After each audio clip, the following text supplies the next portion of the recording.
Cycle को puncture की गई और आज मेरी बहन आपके क्षेत्र आई। ये जमाना है वंदे भारत का, वो आज भी साइकिल पर चलते हैं। ये जमाना है बुलेट ट्रेन का, वो आज भी साइकिल पर चलते हैं और इस विश्वास के साथ मौज लेते हैं कि उनका जो गठबंधन है वो गठबंधन एक दूसरे की राजनीतिक सत्ता का समर्थन का गठबंधन है।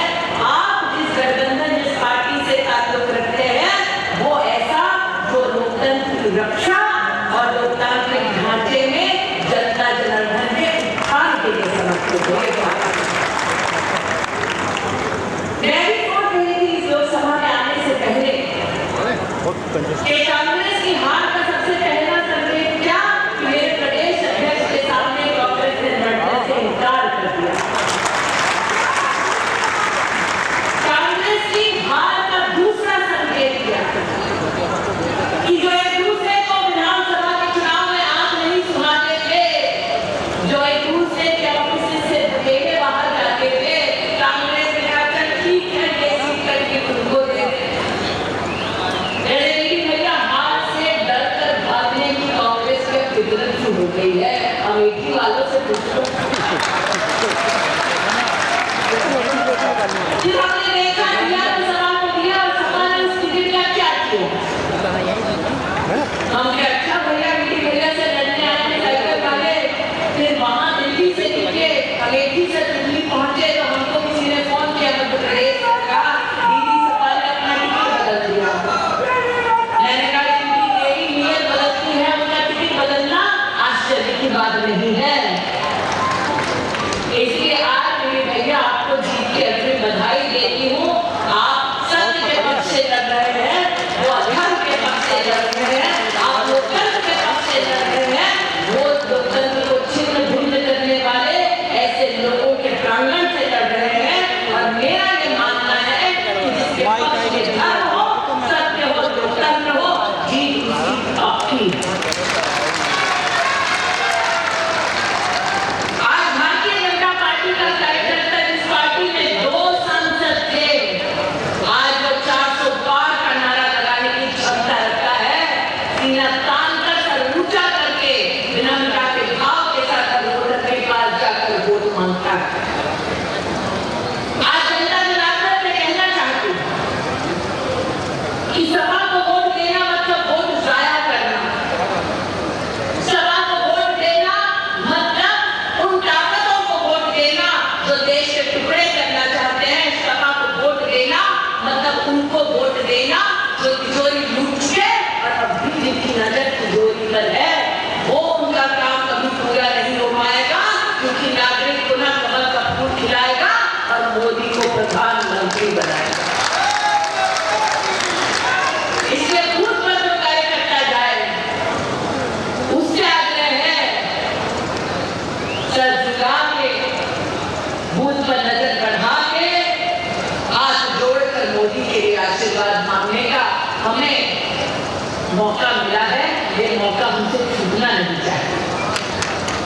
और विनम्रता का भाव रखते हुए हम जनता जनार्दन से कहें कि जब मौत मंडरा रही थी कोविड के वक्त, तब बाकी सब भाग गए थे।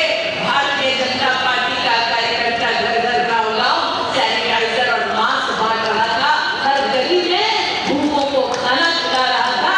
ये भारतीय जनता पार्टी का कार्यकर्ता आज बदलते आया वोट मांगने। जब सर झुका के विनम्रता के भाव के साथ नरेंद्र मोदी के पक्ष के लिए वोट मांगने जाए, उन्हें याद दिलाएं कि जब विपक्ष की पार्टियां कह रही थी कि वैक्सीन ना लगाओ और वैक्सीन लाओ तो विदेश से लेकर आओ, अब ये मोदी है जिसने कहा था मुख्यमंत्री से कि हम हिंदुस्तान में वैक्सीन बनाएंगे, हिंदुस्तान तक हर वैक्सीन पहुंचाएंगे और विदेश में भी हिंदुस्तान की वैक्सीन का जोहर दिखाएंगे। ये हिम्मत हिंदुस्तान में ये विश्वास सिर्फ मोदी ने। जैसे सपा के प्रत्याशी आपके समूह लड़ने आए, लेकिन भैया थोड़ा कुछ कीजिए। जिस वैक्सीन का वो बहिष्कार कर रहे थे, मोदी वाली वो वैक्सीन उन्होंने भी लगाई क्या? वैक्सीन उन्होंने लगाई, लेकिन चुनाव आया है, विपक्ष को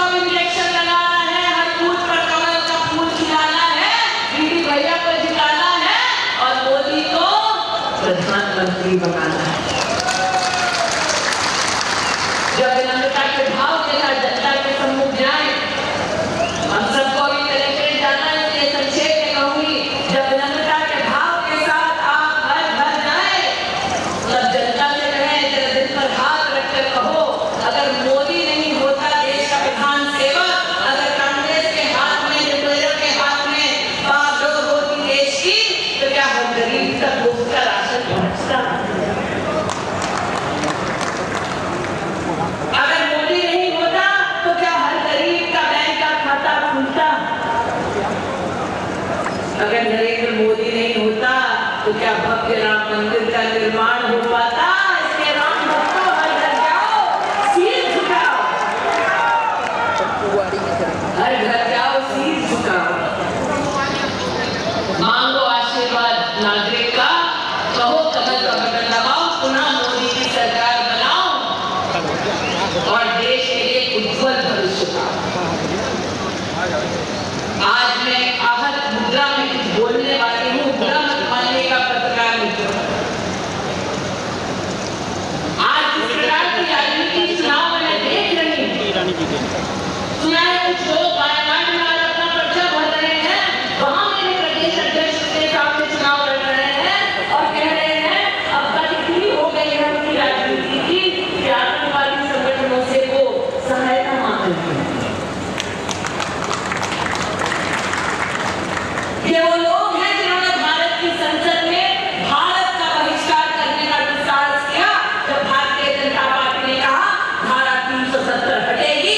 ये वो लोग हैं जिन्होंने भारत की सुरक्षा बलों से प्रमाण मांगा जब हमने कहा कि आसमान चीरकर पाकिस्तान में घुसकर हमारी वायुसेना ने प्रहार किया है दुश्मन के कैंपों पर। आज ये लोग अपनी सत्ता के लिए देश को धमकी देते हैं। जब मोदी फिर से प्रधानमंत्री बन गया तो देश में आग लग जाएगी। मैं राहुल गांधी से कहना चाहती हूँ, कान खोलकर सुन लो, इस देश को पहले भी गोरों ने ललकारा था, इसी देश ने गोरों को धूल चटाई।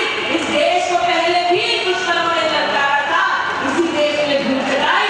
तुमने लोकतंत्र को कलंकित करने के लिए अगर देश को धमकाया तो ये देश छेड़ता तो नहीं, लेकिन छेड़ा जाता है तो ये देश।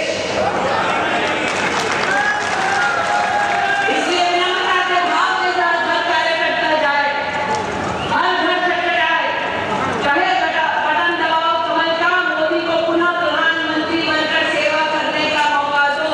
अगर देश की सुरक्षा प्यारी है तो कमल का बटन दबाओ, अगर राम भक्त का स्वाभिमान प्यारा है तो कमल का बटन दबाओ, अगर महिला का उत्थान प्यारा है तो कमल का बटन दबाओ, अगर युवा शक्ति को उज्जवल भविष्य देना है तो कमल का बटन दबाओ, अगर 2047 में विकसित भारत बनना है तो कमल का बटन दबाओ। अरे ये वो गठबंधन है इंडी का जो 2024 में क्या करना है ये नहीं जानते। हम तो 2047 का प्लान लेकर चल रहे हैं भैया, जिनकी नेता का कोई पता नहीं, जिनकी नीति का कोई पता नहीं और जिनकी नीयत मात्र लूटने की हो, ऐसी पक्ष को अपना वोट देकर वोट जाया ना करो। कमल का बटन दबाओ, मोदी को प्रधान सेवक बनाओ, दीदी भैया को जिताओ। आज कार्यकर्ताओं से यही आग्रह करती हूँ कि हर घर जाओ, सर झुकाओ, कमल के लिए वोट पाओ, 400 बार हो जाओ। आज कार्यकर्ताओं की विनम्रता, उनकी कर्मठता के लिए पुनः प्रणाम करके अपनी